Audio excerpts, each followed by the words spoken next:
may drug addict tayo na presidente. Alam mo, iniiwasan ko ito.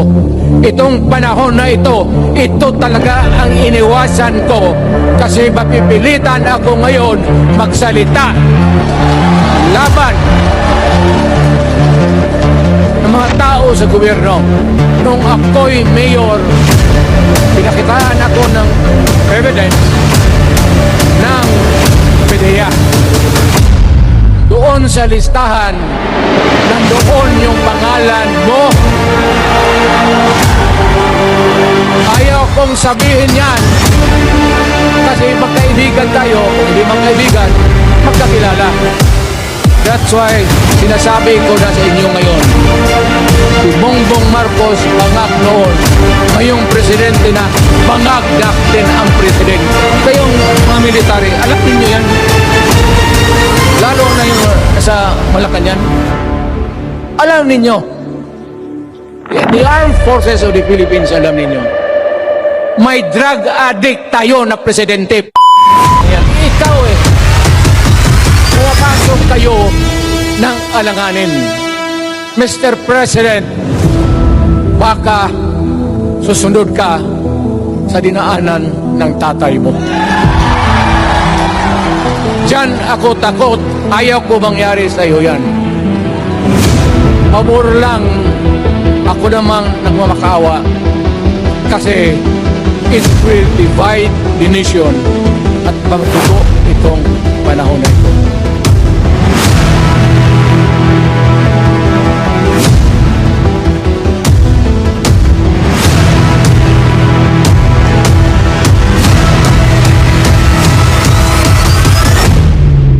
Mga kababayan, the one and only Senator Rodante Marcoleta.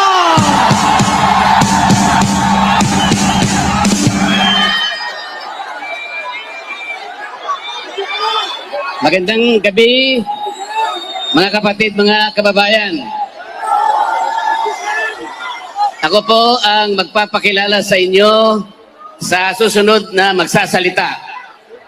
Siya po ay matagal kong nakasama sa House of Representatives. At ngayon ay kasama ko pa sa Senate of the Philippines. Ang aking kaibigan, ang aking kumare, Senador Amy Marcos.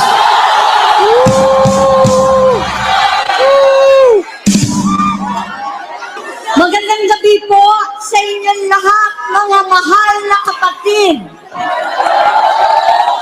Ka-Israel, ka-Bien, ka-Erz, ka-Arnel, lahat ng ating minamahal na kapatid. Higit sa lahat ang classmate ko mula Congress hanggang Senado, Senador Manong Dante Marcoleta. Napakahirap po ang pumunta, tumayo, at magsalita sa inyong harapan. Pero noon pa man, alam kong walang madali kapag ikaw ay Marcos.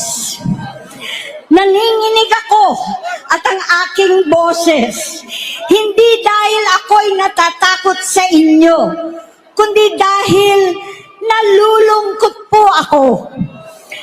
Ipagpaumanhin ninyo kung sa gitna ng pagsasalita ko, ako'y hihinto, hihinga dahil sa bigat ng aking kalooban. Pero hindi yan ang dapat kong ihingin ng paumanhin. Hindi yan ang kasalanan ko sa bayan na dapat ihingi ko ng tawad. Narito po ako dahil sa tawag ng Iglesia ni Cristo para sa transparency, accountability, at hustisya. At dahil sa tawag ng sarili kong konsensya, bilang senador, bilang kapatid, bilang Pilipino. Bata pa lamang kami ni Bongbong. Alam na ng buong pamilya ang problema sa kanya.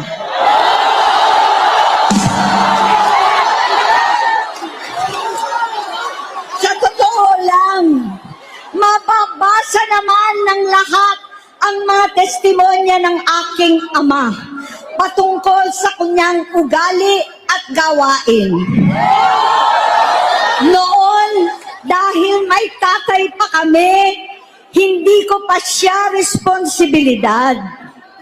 Noong tumatanda, ay mas naging nakakabahala. Batid ko na nagda-drug siya.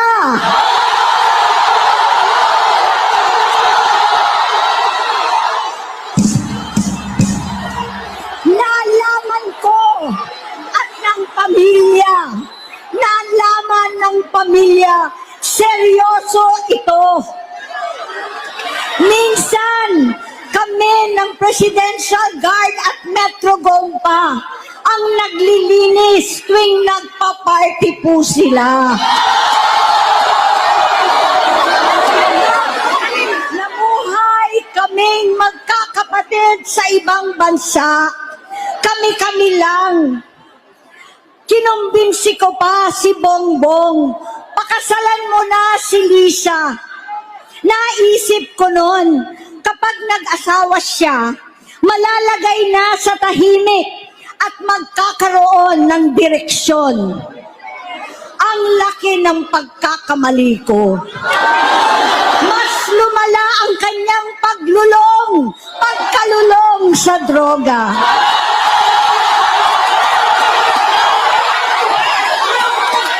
Dahil parehas pala silang mag-asawa.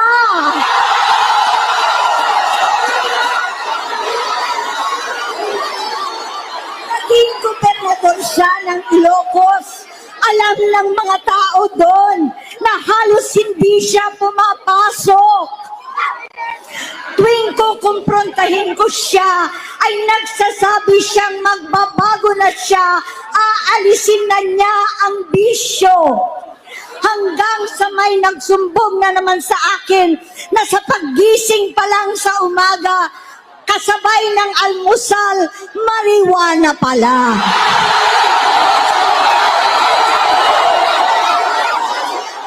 Maghapon sila. Lahat sila nagiinuman at gumagamit ng cocaine. Kasama ng asawa at barkada. Tulad ng ama ko, kinastigo ko ang mga barkada niya. Ang nasirang si Bong Dasa, si Edvi Cruz, Inigo, Tony Boy, Sap Anton, alam po ninyo yan. Paano nagre-resign na sa takot ang mga pulis nila at staff dahil sa lumalalang bisyo. Inayos ko sila dahil gusto niyang ituwid ang buhay niya. Gusto niyang mag-vice-presidente. Hindi siya pinalad at lalong nagkaroon ng oras para sa bisyo. Simula noon, naging malabo sa amin ang lahat. Kaysa mag-away, bigla na lamang lumayo ang loob namin sa isa't isa. Noong 2016, kasabay ng kampanya ni dating Pangulong Duterte laban sa droga, lumabas ang pangalan ni Bongbong sa listahan. Nakasama siya sa listahan ng mga celebrities, mga artista, Maricel Soriano at iba pa. Masinsinan kong kinausap si Pangulong Rodi. Halos manikluhod ako. Sinabi kong ayon sa kapulisan, dapat unahin, usigin ang mga pusher at saka na lamang sagipin ang mga user. Naligtas si Bongbong. Labis ang takot ko at pag-aalala. Kinausap ko siya at nagsabi siyang talagang siya ay nagbabago na. Muli at lagi, hindi ako nawalan ng pag-asa. Ako'y naniwala ulit. Mula noon na natatanggap ko na lang na balita tungkol sa kapatid ko ay regular na pagpapadoktor. Kaya kumalma naman ako. Inisip ko, totoo, dahil naoperan na ang tuhod niya sa gout.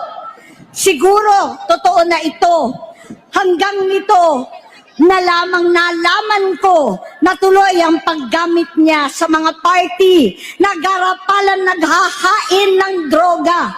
Pinagmamalaki pa ng mag-asawang kayang-kaya nila ang microdosing ng cocaine. Hati-hatiin daw para 4 na beses sa isang araw. Hindi mabibisto. Ang pampapadoktor, pinalabas nila ang pag-stem cell. Nagpapalit daw ng dugo, nagpapa-blood transfusion. Kayang-kaya raw, hindi ko maintindihan ang pinagsasabi. Noong 2021, kahit papano, nagkikita kami at nagkakausap. Sumamba siya sa aking talagang hinintunan niya.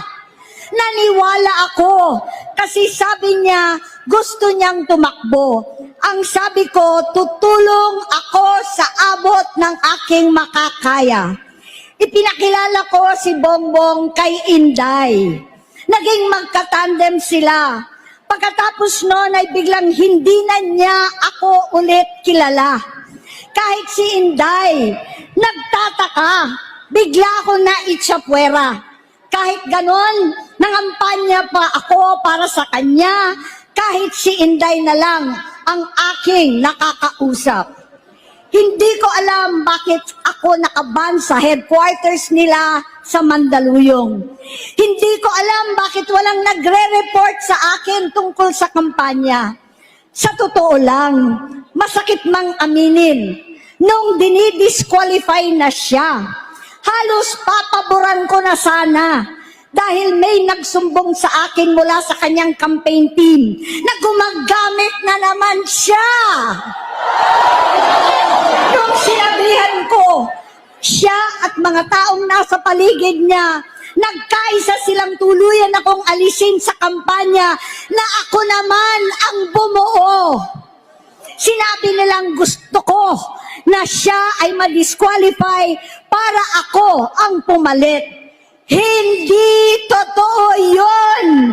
Iniisip ko ang kalagayan ng aking kapatid at paano siya magsisilbi kung ganyan ang kalagayan niya. Pero pinaparating sa akin na hindi siya lulong at minsan na lamang tuwing nagpa-party.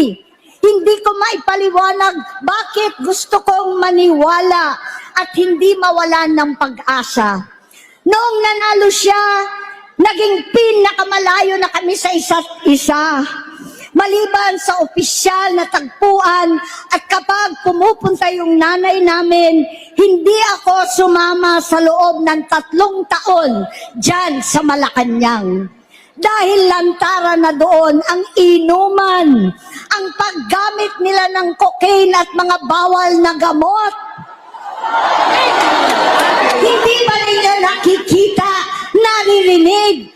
Kakaiba na siya magsalita. Hindi na maintindihan kung ano-ano na ang sinasabi at wala na sa sarili. Nagtatago sa kabaitan niya ang pang-aabuso niya sa droga.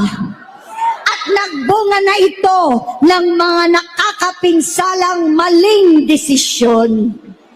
Hinayaan niyang kumilos ang mga nakapalibot sa kanya. Yung mga umaastang presidente habang nilululong siya ng mga ito.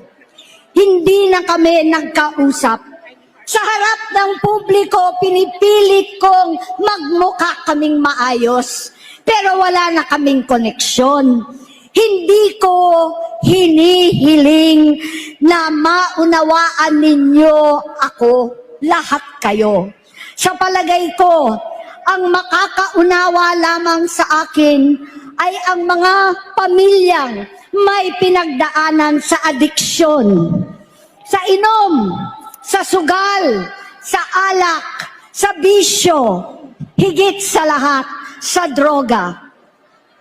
Pag hindi ko siya nakakasama, buong aking loob na ipasok sa institusyon. Ipagamot, iparehab ko na yan. Pero tuwing maghaharap kami noon, hindi kaya ng aking kalooban na gawin yon. Tuwing magsasabi siya sa akin na magbabago na siya, hindi ko siya kayang tiisin. Hindi ko kayang ipagkait sa kanyang pagkakataon at pagbabakasakali, umaasa ako at laging nananalangin na sana. Oo nga, nagbago na siya. Hanggang dumating ang 2024 at 2025, yung bisyo niya na ang dahilan ng pagbaha ng korupsyon, kawalang direksyon, at maling-maling mga desisyon. Walang accountability, wala nang hustisya. Hindi na niya alam ang nangyayari. Hindi na pinapaalam sa kanya ang mga pangyayari. Sinamantala ng mga ito ang paggamit niya ng droga.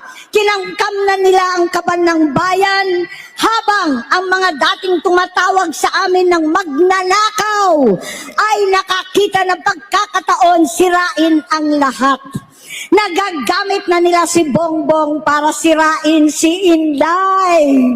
Itinutulak pa nila si Bongbong at ang bayan sa bangin para umastang tagapagligtas. Mula sa pagtraidor at pagpapahamak kay VP Inday, sa confidential funds na kung tutuusin ang galing naman sa opisina ng Pangulo, hanggang sa pagpadukot sa dating Pangulong Duterte para itapo na lamang sa ibang bansa. Ang kabaitan ni Bongbong ay naging kalupitan. Garapalan ng pagtatakip sa kanya ng mga nasa Congress, sa Senado, mga miyembro ng kabinete. Kitang-kita na ng taong bayan, wala nang puwang ang kahihiyan. Para bang nauulit ang bangungot ng kasaysayan dinanas namin noon. 68 years old po ang tatay ko nung pinatalsik sa pwesto. 68 years old na rin si Bongbong ngayon. November 17 din, noong 2021, nung nakumbinsi ko si Inday na magbise kay Bongbong.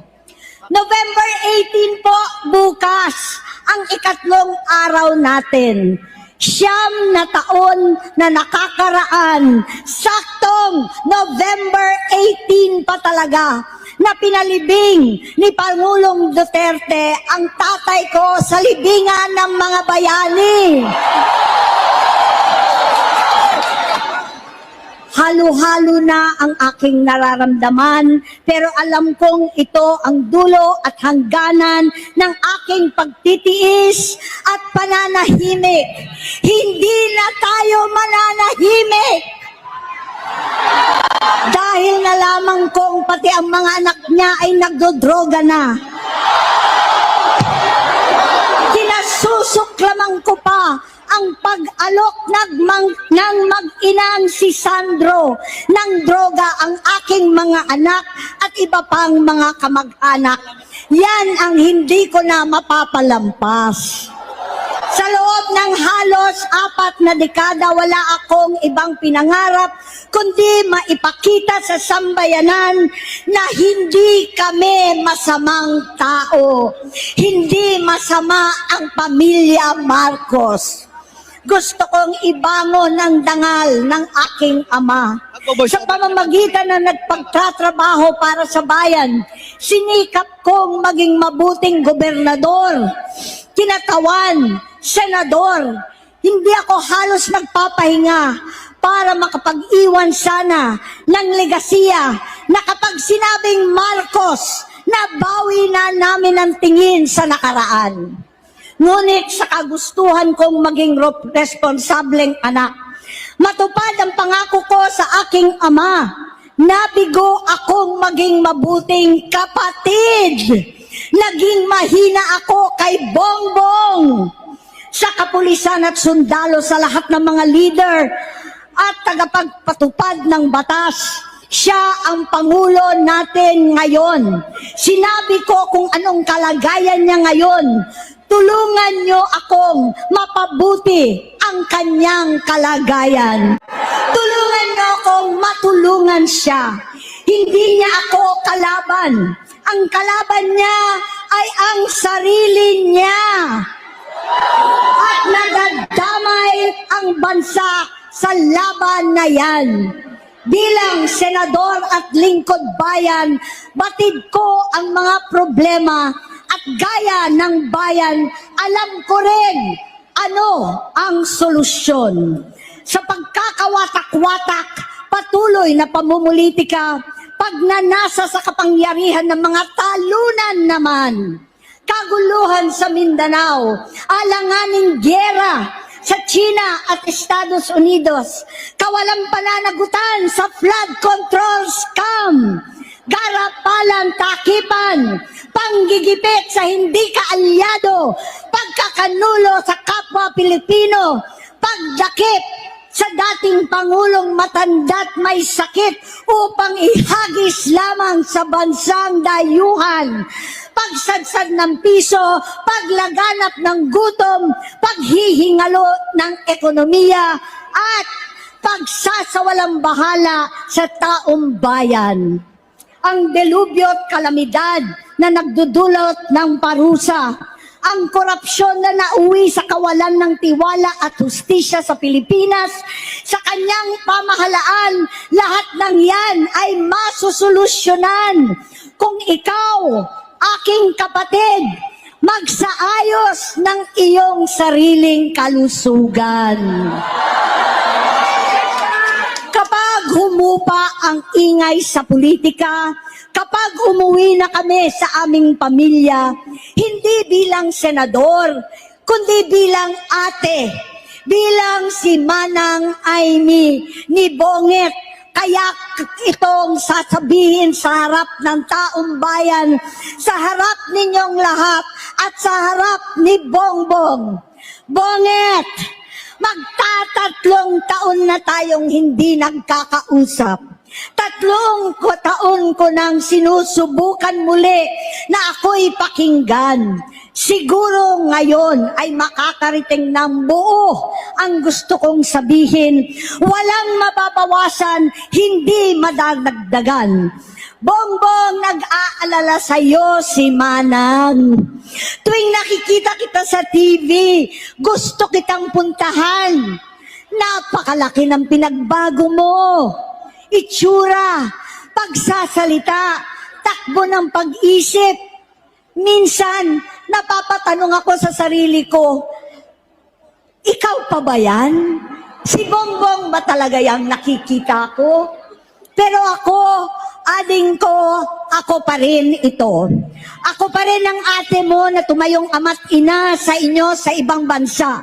Ang kasama no sa sumubok na sanggain lahat ng sakit para sa iyo. Ang kapatid mo na hindi mo kailangan hingan ng tawad dahil agad ka nang iniintindi at tatanggapin dahil mahal kita. Nasa Bagong Tipan, kay Lucas, Kapitulo 17, versikulo 3 hanggang 4. Kung magkasala ang iyong kapatid, sawayin mo siya.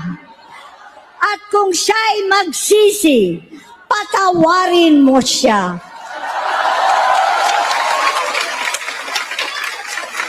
Tama na, ading ko. Tapusin mo na ang paghihirap mo at ng bayan.